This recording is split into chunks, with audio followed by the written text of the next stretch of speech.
olsun əziz qonaqlar. Hər biriniz ürəkdən salamlayıram. Bu gözəl məkanda xoş gördük.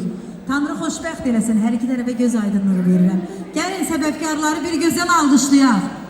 Ürəkdən alqışlayaq. Tanrı xoşbəxt eləsin. Və bəyinizdən rica edərdim. Xanımının o gözəl incə əllərindən tutub meydanın tən ortasına gətirəsən. Əyləşən xanımlar. Hər birinizi də bəy gəlin ətrafına rəqsə dəvət edin. Bir daha gözləriniz aydın olsun.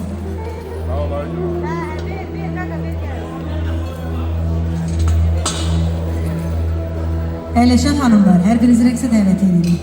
Və bəyinizdən rica eləyək, xanımını götürsə gəlsin meydanın. Və ortasında. İnşallah.